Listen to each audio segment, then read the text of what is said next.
صافے کامام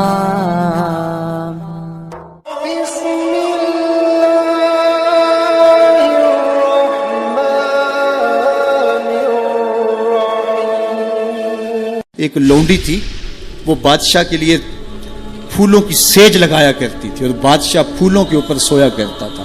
مدتیں بیت گئیں، جب سے ہوش سنبھالی یہی وظیفہ تھا، بادشاہ کے لیے پھولوں کی سیج بچھا دی جاتی، بادشاہ کے اس پھولوں بھری سیج پہ استراحت کرتا۔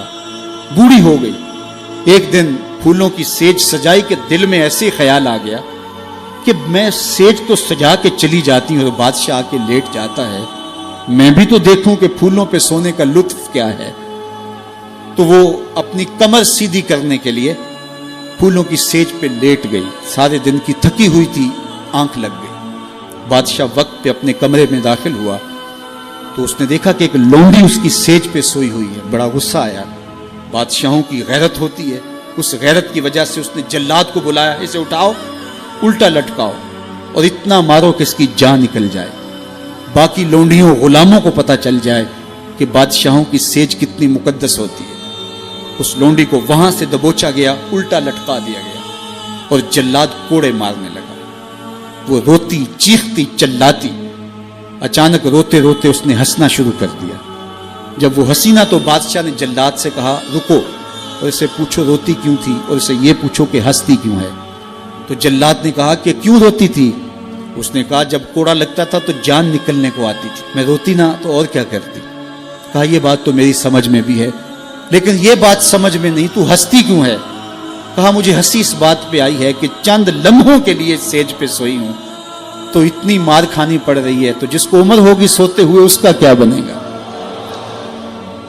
ہماری یہ فکر ہونی چاہیے کہ دنیا کے اوپر جو ہمیں نعمتیں ملی ہیں ہم نے اس کا حساب دینا ہے۔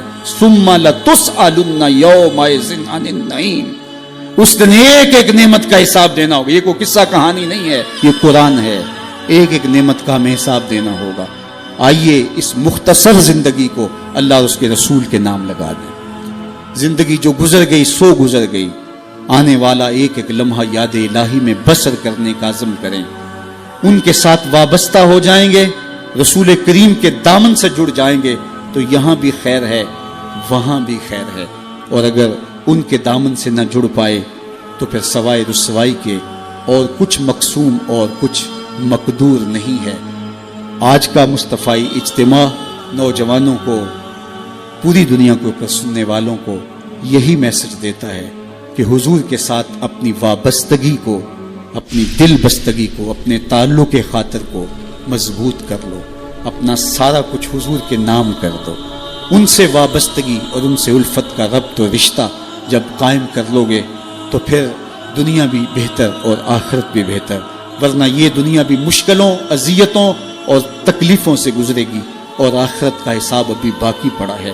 مختصر زندگی ہے، آئیے اللہ کے حضور سچی توبہ سے اپنے آخرت کے معاملے صاف کر لیں۔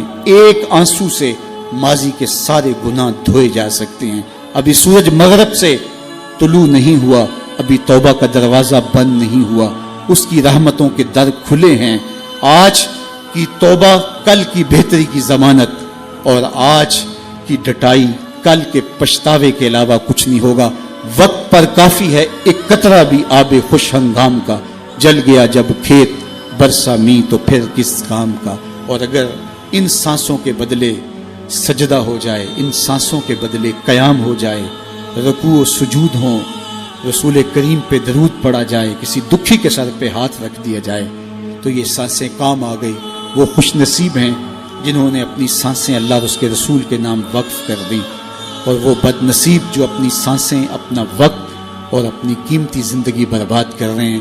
اب بھی وقت ہے، اب بھی موقع ہے، توبہ کا دروازہ کھلا ہے، سورج مغرب سے طلوع نہیں ہوا، در رحمت گشادہ ہے۔ آئیے میں اور آپ اللہ کے حضور سچی توبہ سے اس کی چوکھٹ پہ حاضری دیں اور اپنے گناہوں کی معافی مانگیں۔ جس شوق و محبت سے، جس پیار کے ساتھ آپ لوگ تشریف لائے، میں آپ سب لوگوں کا شکر گزار بھی ہوں۔ قافلوں کو ترتیب دینا، پھر ذمہ داری کے ساتھ یہاں تک لے کر کے آنا، یہ ایک کٹھن کام تھا، اور ادارۃ المصطفیٰ کے ذمہ داران نے پاکستان کے مختلف شہروں میں محنت کر کے قافلہ سازی اور پھر یہاں تک ان کے پہنچانے میں جو مشقتیں سہیں، اللہ اس کا انہیں اجر عطا فرمائے۔ اور علماء، مشائخ، عالی مرتبت بزرگ جو لوگ تشریف لائے، میں سب کا شکر گزار ہوں، اور ادارۃ المصطفیٰ کے ان بچوں، ان کے والدین، ان کے اساتذہ اور جملہ معاونین کو مبارکباد پیش کرتا ہوں کہ یہ سند فراغت پا کے آج معاشرے کے اندر دین کی تبلیغ کے لیے اتر رہے ہیں۔ اللہ ان کی مدد کرے۔